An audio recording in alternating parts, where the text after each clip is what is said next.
사무엘 하 12장의 24절과 25절을 같이 보시겠습니다. 다윗이 그의 아내 밧세바를 위로하고 그에게 들어가 그와 동침하였더니 그가 아들을 낳음에 그의 이름을 솔로몬이라 하니라. 여호와께서 그를 사랑하사 선지자 나단을 보내 그의 이름을 여디디아라 하시니 이는 여호와께서 사랑하셨기 때문이더라. 아멘. 다윗은요, 자신의 죄 때문에 아이를 잃습니다. 하나님께서 다윗의 지은 죄를 밧세바와 다윗 사이에 난 첫 번째 아이의 생명으로 이렇게 바꾸셔서 다윗의 죄를 속량하셨습니다. 그러나 우리는 지금 속량의 은혜라는 걸 알지만 다윗은 얼마나 충격이 컸겠어요. 하지만 다윗은 죄악으로부터 돌이켰고 하나님께서 주신 비전을 다시 붙잡기 시작합니다. 그때 다윗의 삶과 신앙이 놀랍게 회복되고 감사한 일들이 다윗의 삶 속에 돌아오기 시작합니다. 사무엘하 12장의 24절 말씀 앞부분에 보면 다윗이 그의 아내 밧세바를 위로하고 성경은 이렇게 말합니다. 창세기 보면 아담이 자신의 죄를 하와에게 떠넘깁니다. 하나님 말씀하셨을 때 하나님 주신 여자가 제게 줘서 이렇게 됐다 이렇게 떠넘겨요. 하와는 뱀 때문에 그랬다 떠넘깁니다. 사람이란 죄를 지으면 죄를 추궁받게 됐을 때 그 죄를 시인하는 것이 아니라 위로하거나 시인하거나 이런 것이 아니라 남에게 떠넘기고 내가 안 했다 이렇게 발뺌하고 부인하고 떠넘기려는 습성이 있습니다. 그것은 죄가 우리 안에 있기 때문에 그래요. 하지만 다윗은 밧세바를 위로합니다. 다윗은요 자기의 죄를 회개하고 거기서 더 나아가서 마귀가 틈타지 못하도록 위로하는 삶으로 하나님 앞에 회개하는 삶으로 하나님께서 기뻐하실 삶으로 이 사람이 나아갈 때 성경은 다윗의 삶이 그래서 하나님 은혜와 역사와 능력이 회복된 삶이 됐다고 우리에게 얘기를 해주는 겁니다. 다윗의 삶을 성경은 그래서 이렇게 얘기를 합니다. 열왕기상 15장의 5절 말씀을 우리가 같이 한번 보시겠습니다.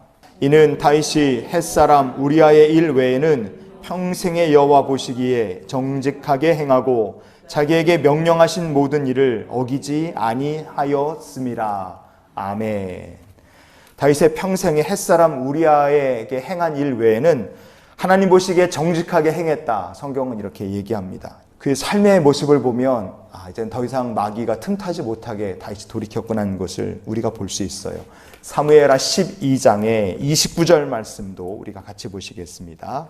다윗이 모든 군사를 모아 랍바로 가서 그것을 쳐서 점령하고. 아멘.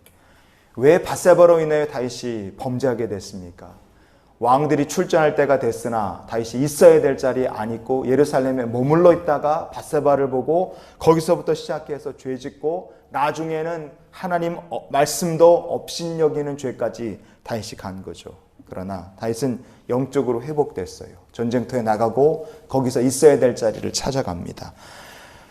마귀가 틈타지 못할 삶으로 이제 다윗이 나가는 거예요. 그때 다윗의 삶에 하나님이 주신 축복이 그리고 회복이 은혜가 막 찾아오고 쌓이기 시작합니다. 성경을 보면 이렇게 얘기합니다.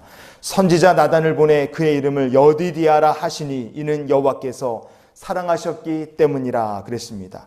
하나님께서는 선지자 나단을 다시 다윗 왕에게 보냅니다. 그러나 이번에는 두렵고 떨리는 일로 나단을 보내신 것이 아니에요. 하나님께서 솔로몬을 얼마나 사랑하시는지 얼마나 하나님께서 다윗을 사랑하시는지를 선지자를 보내 하나님께서 알려주신 겁니다. 다윗의 삶의 은혜, 기쁨이 회복된 거예요. 그뿐이 아닙니다. 하나님 나를 사랑하시는구나. 드디어 다윗의 삶에 하나님의 사랑이 회복되고 마음속에 그 구원의 감격과 기쁨이 회복된 거 아니겠습니까? 그때 하나님께서는 다윗의 삶을 높이세요. 마귀가 틈타지 못하는 삶이 될 때 다윗의 삶이 이렇게까지 하나님 높여주시고 복된 삶으로 회복됩니다. 오늘 말씀의 결론으로 사무엘하 12장의 30절과 31절도 우리 같이 보시겠습니다. 그 왕의 머리에서 보석 박힌 왕관을 가져오니 그 중량이 금 1달란트라. 다윗이 자기의 머리에 쓰니라. 아멘. 다윗의 삶은요 이제 넘치는 축복으로 하나님께서 그의 삶을 채워주셨습니다. 전에는 정말 얼마나 이 망신살 가득한 삶이었겠어요. 그러나 하나님께서 그의 삶을 이 왕관처럼 이렇게 높여주셨습니다. 여러분, 다윗이 죄악 가운데 살 때는 그의 손으로 죄를 덮으려고 했고 다른 사람의 가정을 깨고 상처를 주고 그리고 사람을 죽이는 일까지 다윗이 자기 손으로 다 한 거예요. 그의 손으로 뭘 덮을 수 있었느냐? 문제를 해결할 수 있었느냐? 아무것도 덮거나 수습하지도 못했습니다. 모든 은혜로운 축복은 회개하고 마귀가 틈타지 못하는 삶이 될 때 하나님께서 주시는 축복들이 저와 여러분의 삶 속에도 다윗이 복받은 것처럼 그렇게 우리에게 주시는 은혜가 나타나게 될 줄 믿습니다.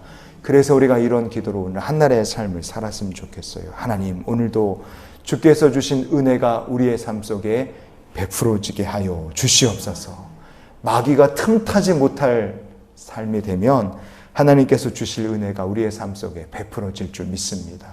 성경에 그렇게 될 수 있다고 우리에게 말씀하고 계시니 우리에게 주시는 은혜, 회개하고 하나님의 은혜를 바라보고 마귀가 틈타지 못할 주님과 동행하는 삶을 살아서 다윗이 받았던 것 같은 그런 은혜와 축복을 누리며 하나님의 영광에 이르는 귀한 날이 되시기를 주의 이름으로 축원을 드립니다.